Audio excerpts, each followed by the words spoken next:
If there's one thing we've learned about business and life, it's that people are the X factor. They constantly surprise us, both in amazing ways and not so much. We're Ben and Syya, and welcome to the Gnaw on This Business Bites podcast. This show is all about real-life things we all deal with every day, how they relate to business, and how to make some sense out of our daily chaos. Welcome to the show.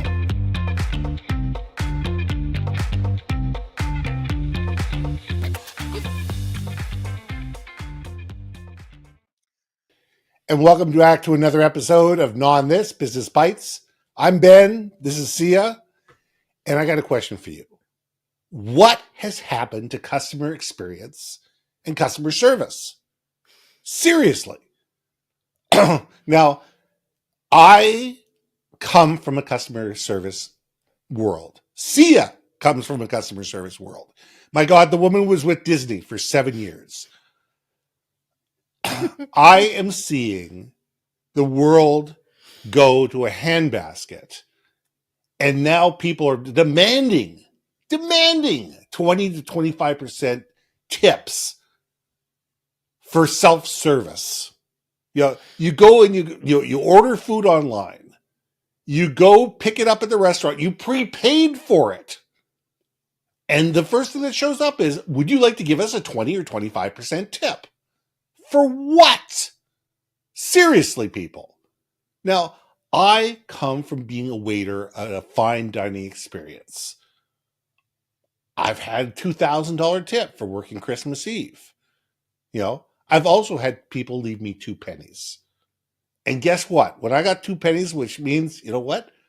For your pennies, for your thoughts, I probably deserved it. I was probably surly. I was probably rude. I was probably off my game, or maybe my busboy was, or maybe the waitress who sat, or the hostess that sat them was, or maybe the person who gives the drinks were, whatever it was, the person got bad service, and we deserved it. TIP stands for to ensure promptness. Customer experience is an end-to-end thing. It's how do I feel from the very first time I meet the person to the very last experience I have with this person before either one of us dies, moves out of the city, or moves to a different company. And we need to think about, how are we providing a total experience? How are we getting people inside of our company to understand how to treat a customer, how to build an emotional relationship with these people, how to tell the stories that emote, feelings? Because if people don't care about, to paraphrase Maya Angelou, it's not what you said, it's not what you did, but it's how you made people feel. Yep. We need to be able to have people feel that they have been given white glove, red carpet service, and they feel they are special, whether they're one-on-one or 1 to 1,000.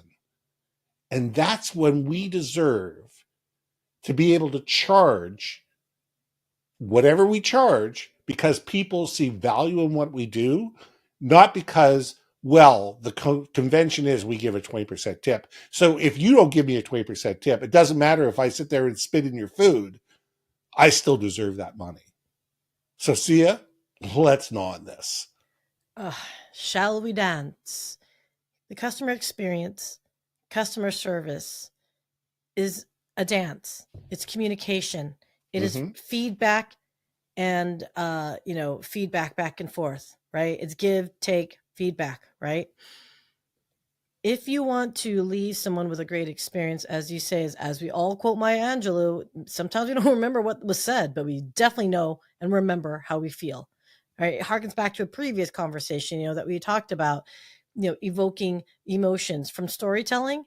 Isn't customer experience a form of real-time improvisation to create a story, right?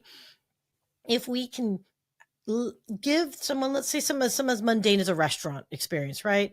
From the second they walk in that parking lot, did they design that parking lot in a way that's friendly, that is accommodating, such that not everyone's going to have to walk 5 miles or have to hunt down streets, which I did to go to a concert this weekend. Everyone's doing side roads because there was no parking lot designed or designated, right? or they prepaid and all that, and so didn't have enough for the capacity of the place. Disney does it freaking well, right? They designed a way where when you go into the park, you're going to sit in a 2-hour queue, okay? But what did they do? They zigzagged it. They gave you And you're visual being points of entertained along the element way. to distract you. They gave you things to do, to distract you from the experience, or to submerge you into the theme of whatever that ride was. Like, to me, back when they did Indiana Jones, that ride just blew me away. That thing was a 2-hour queue, but I said it was worth it. That's the customer experience. Customer service is being able to perform a immediate service in an almost transactional way, but in a way that's meaningful, right? Again, there is still a back and forth dialogue, but customer service is, to me, usually at that one point in time. It's the actual execution of whatever issue of that moment. Give you one moment in time. Just kidding. Okay, sorry, I had to do it. I know. But you know what I mean? But it's again, that customer service is really hearing the person with whom you're interacting with to have a mini story, end conclusion, boom, right then and there. And it could be instantaneous. It could be a smile. It could be something as simple as a nod, right? Acknowledgement. That's what people like in customer service type experience. Acknowledge that they have a need for something. Like, let's say, for example, like, oh, my water glass is empty. You look over and they just give you that nod of like, got it. That, to me, positive experience, customer service, right? So yeah, no, that is I wish people understood that there is a difference between the two, but it doesn't mean they're mutually exclusive from one another either. No, I mean, good customer service leads to great customer experience. Yes. And you're right, because it's enabling people to walk out of your establishment, whatever it is, and say, these people cared about me. These people actually cared about me. I mean, the original thought behind the Walmart greeter was brilliant. It really was. Having somebody that when you walked into a Walmart, God knows how many Walmarts are in the world, but you walk into a Walmart anywhere in the world, there's somebody there saying hello to you. Yeah. Now, the trick is, are all those people authentic? Are they trained? Do they know where everything is? Can they answer questions? Can they be dynamic? Can they build a rapport, even if it's that rapport of 30 seconds? I would say no. But the original thought behind it is a great thought. And the trick is, it's not about the thought, it's about the execution. Yes. Well, what I was going to add to that is, when you're greeted by someone, and let's be honest, the Walmart demographic is a different community that they're serving, okay? Yes. Let's not pretend. The idea of the Walmart greeters isn't because they just want to be generous and give a lot of retirees, a chance to chill and talk to people. It's loss prevention. What they want to do is psychologically have you feel like, oh, grandma just welcomed me. Grandpa just welcomed me. Oh, I'm not going to steal from them. And on top of that, how are you going to deny grandma if they're like, hey, can I just check your receipt real quick, and you not be offended by it because it's grandma, grandpa, right? Here's where I want to turn the conversation just a little bit when it comes to customer support and customer experience, if you don't mind. Flip it on its edge of, I'm seeing more than ever a lot of great customer experience and customer service representatives really hustling and trying hard. Are people being good customer receivers? Meaning, are you being a good customer? I can't tell you these Karen videos of people who are just never satisfied. Don't make me break out into a Prince song, but this is what it sounds like when doves cry. If you know the lyrics, you'll understand what I'm talking about. Absolutely. Are we being good people in return when we're receiving a good experience? I think some days some people are greedy for whatever reason, whatever experiences they have in life. I feel like there are individuals that just seem to love to take. And that's hard as a person trying to give a good experience when you're dealing with someone that is 100% not in your best interest. And they're literally saying to your face, I'm going to take whatever I can from you. scorch and nuke the earth in the path to get there. Well, I mean, if you go to any customer experience team, any online customer experience team, 70% of the calls they get are people with attitude, people that are upset, people that feel that they're hard done by, that they've been wronged, that whatever it is, has done wrong. And these people try their absolute best. There's two problems. One, they're not trained, and two, some of them are just not trained very well. And another thing is they're not empowered to do anything. Yeah. And that's the thing. That's on the company, and that's on the leadership. Is that if you're going to put people on the front line and have these people be the ones that take the shots to the gut every single day, you got to train them how to take those shots to the gut and how to deflect them. And you also have to empower them to make things right. And if you're not doing that, these people are going to get yelled at more and more and more, because what you're doing is you're putting a position where somebody angry is going to become more angry. Yeah. Because they're saying you're not listening to me. Well, I'm listening to you, but I can't really do anything about it. But I can't say that I can't do anything about it. And so, yes, you have the Karens on one side of the world. Sorry, anybody named Karen that gets offended by this, but that's life. But on the other hand, you also have companies that are not training their people how to be great advocates, and not empowering people how to be great advocates. There's a quote I use, is your brand is only as valuable as your unhappiest employee on their worst day.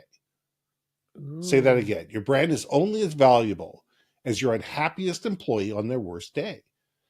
And when you have a whole bunch of surly customer experience people that feel beaten up and beaten on a regular basis, this affects your brand. And all of a sudden you become known as that brand. I'll go there as last resort. If I can't buy it anywhere else, I'll go there.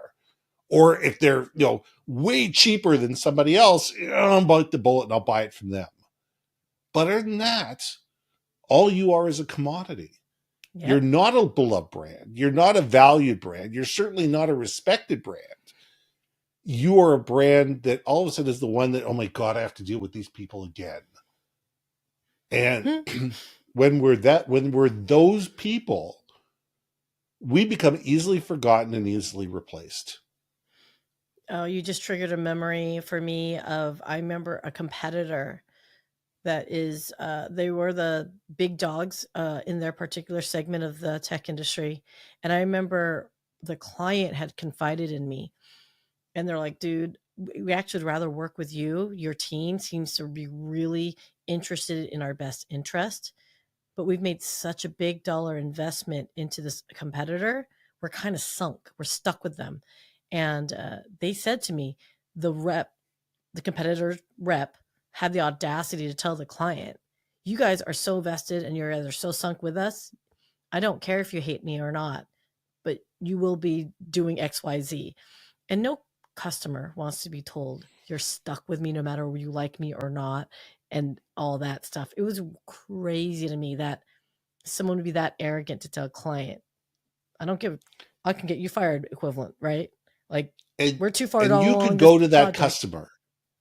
And you could go to that customer and charge them 10% more. And just say, look, let me buy you out of your contract. Yeah. Let me buy you out of your contract. It's going to cost you 10% more in the long run, but we'll do this over 5 years. But you're going to get this, and this. And 80% of people would walk with you. I wish I could say that particular project I could, but it was a multi-million-dollar already sunk cost. So yeah, no. And but yes. Yeah. If you can provide an alternative where, again, that hurdle rate to overcome that pain point for them to switch over from, whatever. Absolutely. I just think, though, again, going back to customer service and understanding, if you're providing a value to a customer, they're willing to pay for it if you give them a good experience about it. Right. But yeah, no, it's just, I was just tying back to a memory, but don't make me keep going down that path, because there was so much woohoo that went down in my days. So, Yes, I'm just going to close off for my final thoughts on this, sir, is customer experience and customer service are two different things, but they're intertwined. And truly think about whatever industry that you're in all your interactions, how are you making the people feel as they're working with you? And on the flip side, if you're a client, how are you making the people that you work with feel? Like, if you're going to treat them like, the servant help, should you be surprised if you're not getting the quote love and white glove treatment if you're kind of being a poo-poo? That's all. And yes, I said poo-poo. I love everything you're saying. I'll just add one more thing and then we're going to get going. Customer service is not, and customer experience is not a customer service department's problem. It's everybody in the company. Everybody in the company is in sales. Everybody in the company is on customer experience.